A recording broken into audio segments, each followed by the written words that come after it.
That was really wonderful. I'd like to thank Ciara Roseburg for her beautiful songs tonight. And again, she has been very prominent right through the Centenary Year, and particularly helpful in the Save Moore Street campaign, of course, which is still ongoing, unfortunately, but we love a scrap and we're going to keep fighting. I would also like to thank Ciara MacDonald, who did the Welsh Soldier's poem, written by Liam McGowan and based on a true story of a member of the firing squad who knew of Connolly. His father was a miner, who knew of his socialism, and who felt so distraught that he did visit the Connolly family later and expressed his sorrow for the deed he had done. So thanks very much, Ciara MacDonald.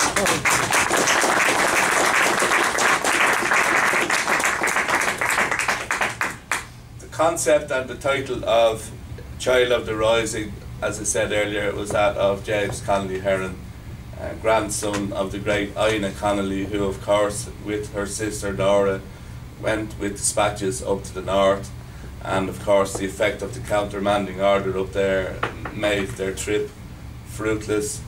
They walked actually from Dundalk back to Dublin because the railways were commandeered by the military, and she was the first to go to the castle to see about Connolly's whereabouts. Of course she was refused, but the great Ina Connolly, who wrote a great account of his time in America, so it was James Connolly Heron's idea and concept for tonight's event, and to address the audience under the title of Child of the Rising, would you please welcome James Connolly Heron.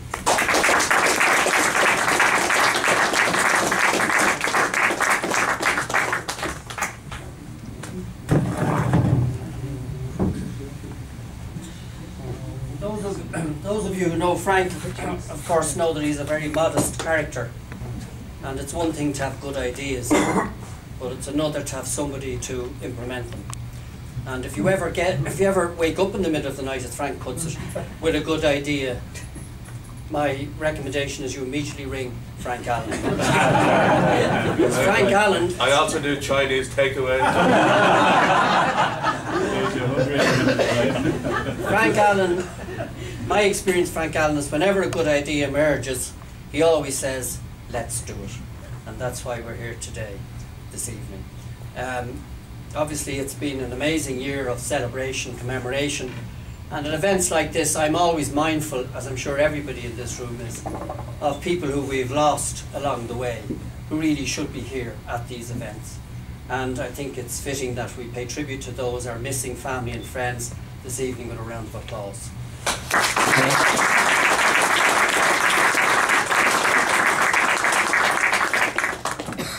Members of the Mallin family, 1916 relatives, elected representatives, friends and comrades.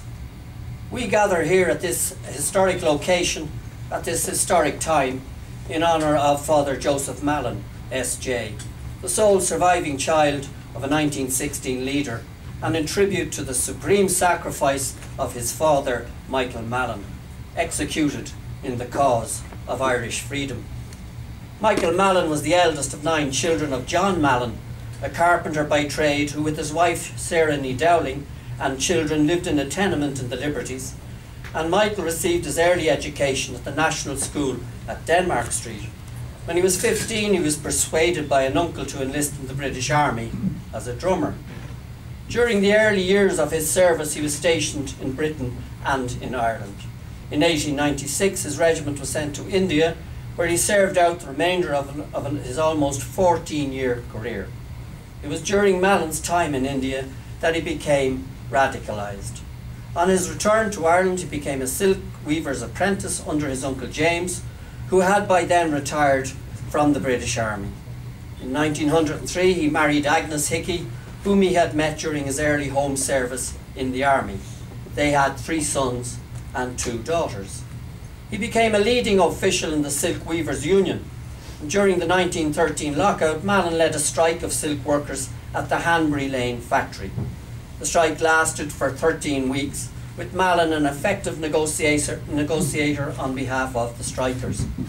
He was appointed second in command and chief training officer of the Irish Citizen Army, formed to protect workers from the brutality of a disgraced Dublin Metropolitan Police Force and gangs of strike breakers. Under the leadership of Michael Mallin and James Connolly, the ICA became an effective military force that would play a central role in the momentous events of Easter 1916. On Easter Monday, Michael Mallin left Liberty Hall to take over and hold St. Stephen's Green with a small force of ICA men and women. Under intense machine gun fire and having suffered casualties, they were forced to retreat to the Royal College of Surgeons. And from there, Commanding Officer Commandant Michael Mallin, in the company of Countess Markovics, surrendered on Sunday, the 30th of April 1916. The garrison was taken to Richmond Barracks, where Mallin was separated for court-martial. He was found guilty and transferred to Kilmainham Jail. Michael Mallin was executed by firing squad on the 8th of May 1916. The night before his execution, he was visited in his cell by his mother, 3 of his siblings, his pregnant wife, and their 4 children. He commented, "So must Irishmen pay for trying to make Ireland a free nation." He wrote to his children, "Una, my little one, be a nun. Joseph, my little man, be a priest, if you can. James and John, to you, the care of your mother, make yourselves good, strong men for her sake, and remember Ireland." Both Una and Joseph followed his wishes. On this, the eve of the closing of Centenary Year, it is fitting that we celebrate the life of his son, Father Joseph Mallin, as the child of the Rising, and in so doing, salute the supreme sacrifice of his father in the struggle for independence and freedom. Freedom is taken for granted by those who are free, but not by those yet to achieve freedom. Some would have us believe that we had not suffered conquest at the point of a sword, to hell or to Connacht, but fought a battle with British forces that can now be remembered as a shared event, all for one, one for all, remembering all in general, but nobody in particular. A revisionist approach to commemoration, sideline issues presented as of equal importance to the central event itself. Today we speak a foreign language, our country still partitioned, our people divided, still suffering the effects of a deliberate and planned policy of sectarianism and discrimination. The aims and ideals of the 19 Proclamation remain unfulfilled. The evidence of inequality all around us, in the hospital corridors, the hostels, and homeless shelters. We now approach the close of a remarkable year of commemoration and celebration. Remarkable if we recall from where it began with Ireland Inspires to the position we now find ourselves in. Following the launch of a relatives Centenary Programme initiative, the Sinn Féin Centenary Programme, and the launch of the Reclaim the Vision of 1916 initiative, the pressure to officially and appropriately celebrate this pivotal event in our history forced our reluctant government to act, and act they did. Finally, the Rising took its rightful place, centre stage, and citizens enthusiastically embraced official and unofficial ceremonies throughout the country in equal measure. Their hunger for celebration could not be denied. But despite that, in some quarters, attempts to detract and minimise and trivialise the Rising continued, and continue to this day. So there is still work to be done, as witnessed by the Glasnevin wall of betrayal, erected without debate, discussion, or consultation with those whose family names adorn it. The enemies of Irish freedom now considered worthy of being honoured as equals to those who sacrificed their lives for Irish freedom, a distortion of our history in a breathtaking attempt to rewrite it. The Glasnevin Trust authorities declaring that they did not wish to be judgmental, while in effect doing precisely that, in deciding that there is no difference between the victors and the vanquished, the murderers and the murdered, the torturers and the tortured, the executioner and the executed. When it comes to commemoration, the act of remembering and paying tribute becomes lost. Their spokesperson taking it upon himself in the presence of the President of Ireland members of government, and the family of O'Donovan Rossa no less, to declare that the unrepentant Fenian did repent after all. The apparent source for this nugget of historical revisionism, a leading British newspaper report of that time. A now departed government minister unilaterally and without debate or discussion altered the format of the annual Arbour Hill ceremony, doubtless like many before, never to be seen again at Arbour Hill after losing office. An Irish ambassador to Britain considers the Sherwood Foresters worthy of praise, the very regiment that made up the firing squads, specially chosen as fit to carry out that savage task. And so it goes on, inclusivity gone mad. Doubtless an amount of self-congratulatory backslapping by those in authority will be indulged in over the coming days as they reflect on this past year, and that is to be expected, for that is what they do. But we should not lose sight of the fact that not so long ago the rising was hidden away. A generation of our people told nothing of that extraordinary moment when ordinary men and women went out to challenge an empire against all odds. 1916 relatives know all about being forgotten by those in authority, as successive administrations chose to ignore, diminish and detract from the very event in our history that allows them freedom to hold office and comfortable, well-paid positions of authority and control in society. But the past year shows a corner has been turned, and that day is done. The great victory in Centenary Year, that golden generation can no longer be ignored. And the lesson of history in our time is that relatives need to be wary of and alert to attempts at ideological control of commemoration by whatever administration holds office into the future. Relatives remain the most reliable custodians of the flame of remembrance of the rising, as guardians into the future, having no hidden agenda in commemoration. Put simply, the men and women of 1916 were an extraordinary generation of our people who volunteered to fight for their and our freedom from conquest and colonial rule, and that is what sets them apart. They did so for no monetary gain or reward, not a cent, not a shilling. That is what sets them apart. And they deserve to be remembered for that, forever. Their heroism held, their sacrifice secure, their cause endures, their dream survives. That of a free Ireland with nobody left behind, forgotten, marginalised or abandoned, or left on the street or in doorways with no home to go to in 21st century Ireland. However it may be for others, James Connolly wrote in 1915, for us of the Citizen Army there is but one ideal, an Ireland ruled and owned by Irish men and women, sovereign and independent from the centre to the sea, and flying its own flag outward over all the oceans. Historian Peter Connell reveals a death toll not often discussed during the years of the Great War and beyond: the shocking infant mortality rate among working class Irish children. During the course of World War I, he writes, some 35,000 Irishmen would lose their lives. But a figure almost as stark would haunt those of working class parents during those years. Nearly 20,000 children living in Belfast or Dublin would not live to see their 15th birthday.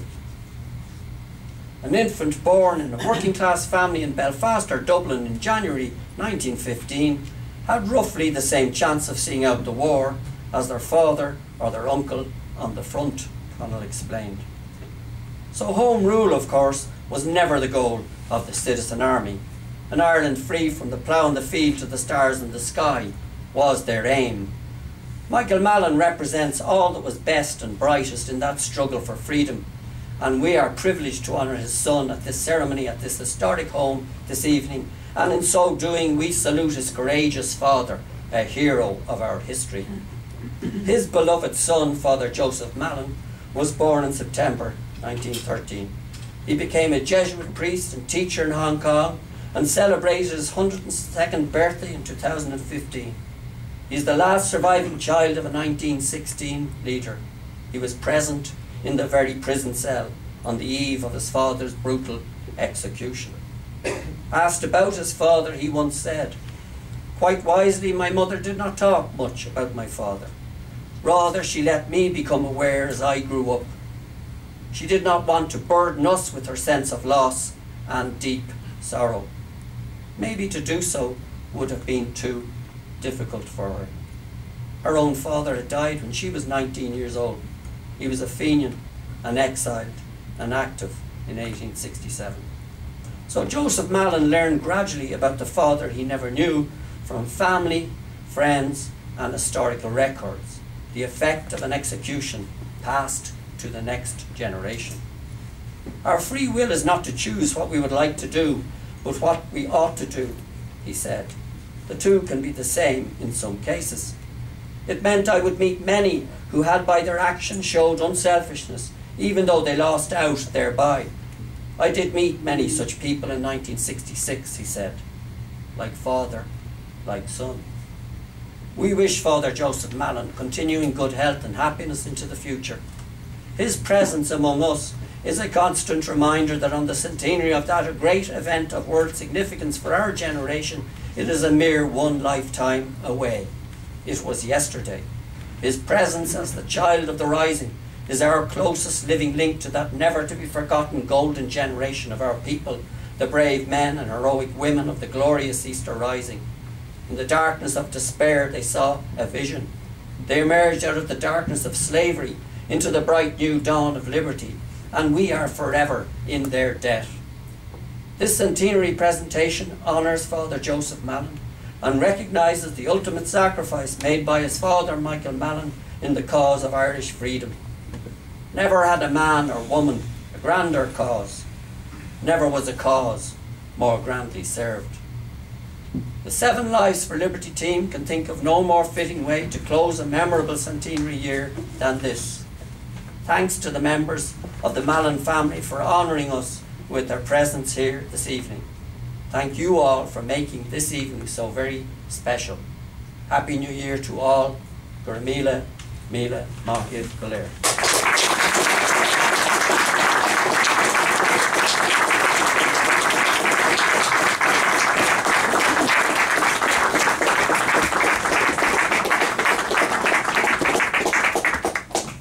Thanks very, very much, James. I would echo your speech. We were at an event a few weeks ago in Wood Quay. It was concerned with the archaeology of the 1916 Rising, and one of the speakers made a very strong point about the pension women connected with the men who went to the front. And she said, was the Rising not also about them? Was it also not about the people? Were they not part of the people? And I thought, the opening line of the proclamation, Irish men and Irish women. The provisional government set up on April the 24th, 1916, was a feminist document guaranteeing equality and guaranteeing before many nations in the world and in Europe equality for women and a vote for women. And the allegiance that she was talking about 2 years later in the general election of 1918 only guaranteed after the suffragette movement a vote for women over the ages of 30. None of those words appeared in our proclamation. When are the signatories of the proclamation going to get due regard from our historians?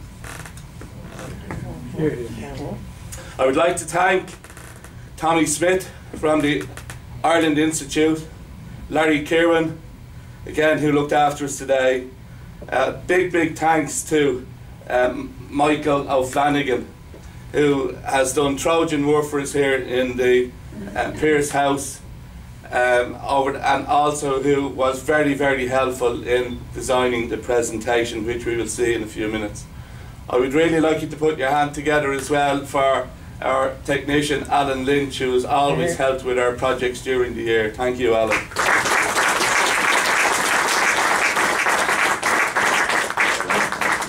I would very much like to thank Michael Barry, who helped fund some of our catering this evening. Thank you, Michael.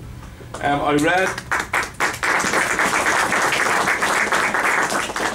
I read on Facebook, which is a great source of information for me, from Maeve O'Leary, that her mother's 95th birthday was yesterday, and Maeve, of course, was the son of Lucy Smith and Thomas Bourne, who met in the GPO. What a story that was. A romantic tale ready for Scorsese. It's very significant, and I think Michael O'Flanagan would confirm this. It's very significant that this event is taking place here in Pearse House, because when I read about Father Joseph Mallin, I found, first of all, that he was a Gaeilgeoir, that his letters to Úna are mainly in the Irish language. Ní tír gan teanga, Pearse did say. Now our ancient tongues almost withered away, but our government are determined to make our language last, for they signed our letters Michel Lamas. He also, of course, in Hong Kong, where he has spent such a long period from 1950 until today, he's considered to be an eminent educationalist, and I think he would have agreed with the content of Pearse's Murder Machine. So they have very, very direct contact between the Mallins and the Pearses. Just before we move into the presentation proper, as we come to the conclusion of the event, the last time I was on this stage a few years ago, I was involved in a play about the great poet Francis Ledwidge, who wrote the Lament for Thomas MacDonagh, and who knew and who was aggrieved that he wasn't in the GPO when his friends were fighting for an independent Ireland and for the rights of small nations. He was so aggrieved by that. But I was playing the role of narrator as a priest.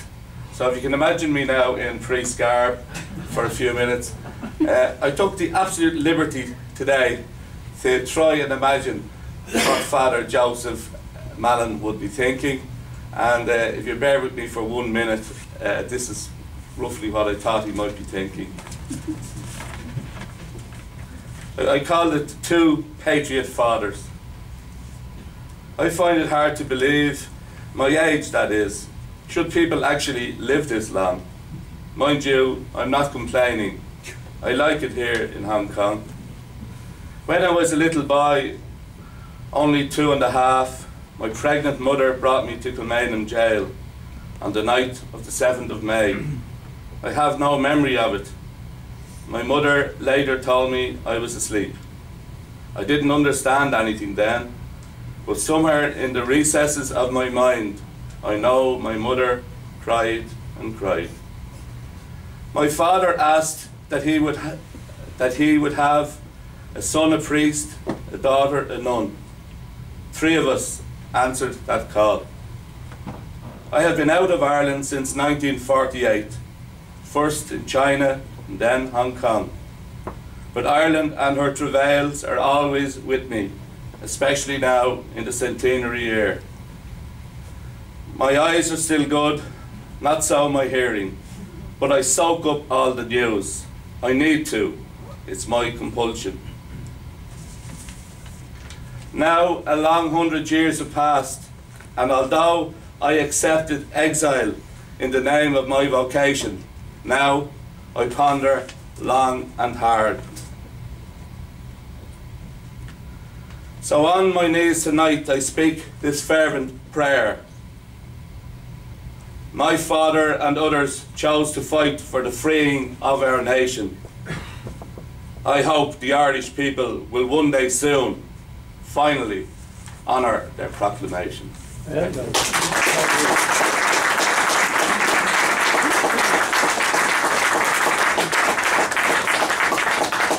I'd now like to re-invite James Connolly Heron to make the formal presentation to the Mallin family, and I think Úna will be accepting on behalf of the family, but I'd like the remainder of the Mallins who are here to come towards the stage. Thank you very much.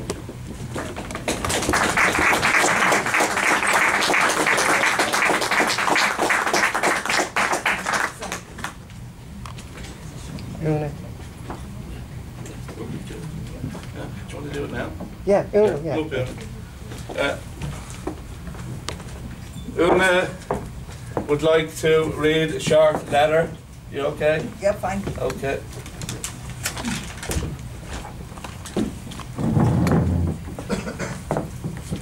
little bit more light, just a step Yeah, forward. yeah. This is actually, I think, a fairly powerful letter that my grandfather, Michael Mallin, wrote to his beloved wife, Agnes. It is actually the penultimate letter. It's not his last letter, the one before it.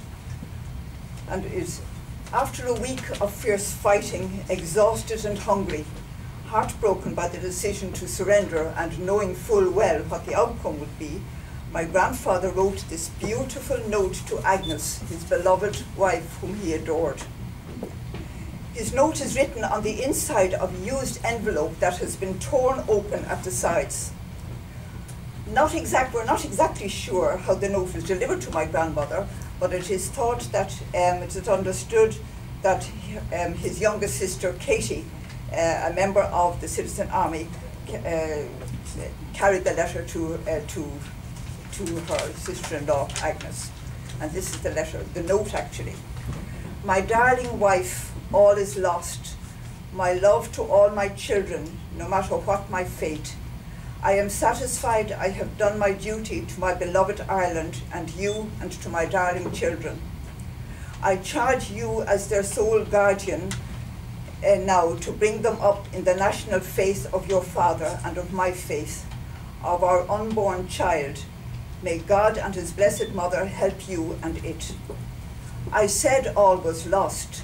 I meant all but honor and courage. God and his blessed mother again guard and keep you, my darling wife, Mike. Hi.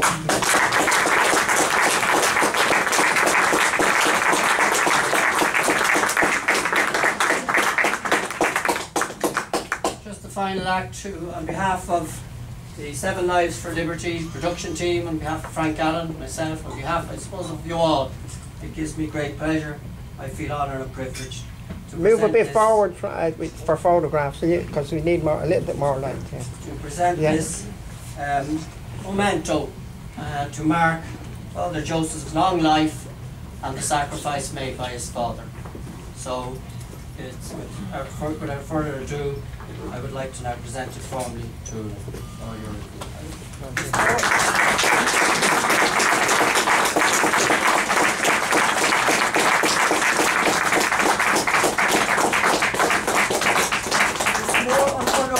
Privileged Dumser, son Connolly Heron, and Victor Shaw a Glocker, my uncle and Tahir Joseph OCallagháin.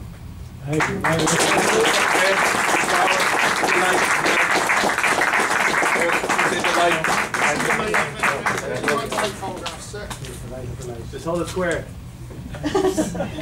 Sorry.